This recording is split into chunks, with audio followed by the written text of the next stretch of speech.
Here's a question for you. If you live or work in Birmingham, how often do you stop to take note of the cultural heritage and landmarks dotted around the UK's second city? It's a good question. Black Heritage Walking Tours offer history walks around Birmingham from a British, African and Caribbean perspective. Rosie Dowsing reports on the unknown treasures and hidden histories many might simply walk past day to day. Taking people on a tour through time, come rain or shine. Marcia co-founded Black Heritage Walking Tours in Birmingham 5 years ago for the 70th anniversary of Windrush.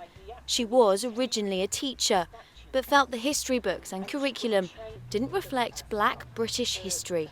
I find myself in the classroom teaching a very Eurocentric curriculum, and I'd be looking at this thing as the national curriculum thinking, well, this is only half the story. I know the other half. So I had to come out of my teaching background to be able to create this.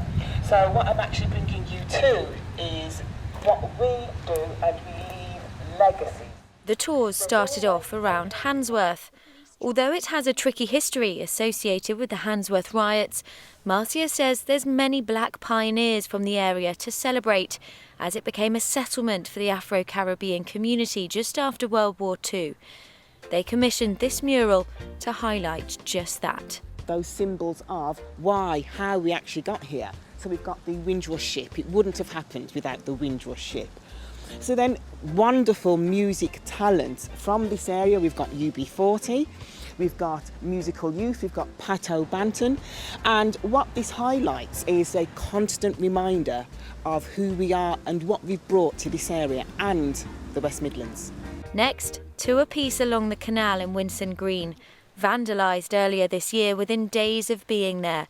Marcia says the sculpture, called Black British History is British History, was created to start a conversation. So the sails represent that ship, the transatlantic triangle. That's the first journey we made. The second journey is the Windrush journey. So that's what this is actually saying to you here.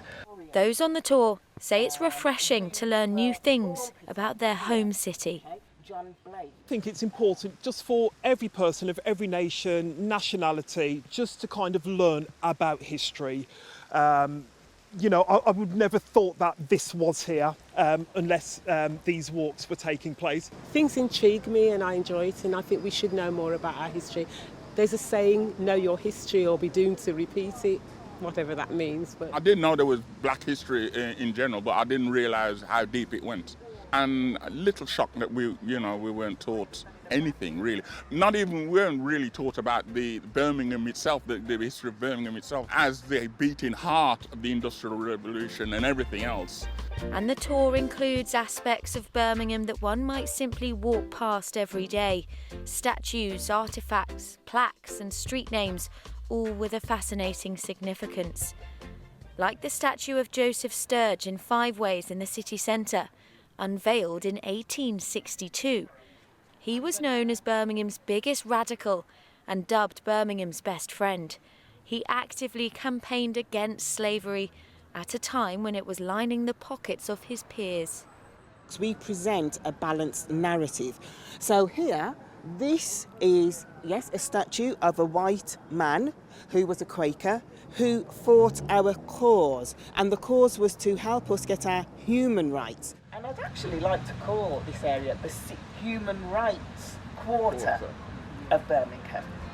Marcia and her team say they're on a mission to get people noticing the wealth of black cultural heritage landmarks around Birmingham, so everyone feels represented in this city's rich history. Rosie Dowsing, ITV News. And just so much history.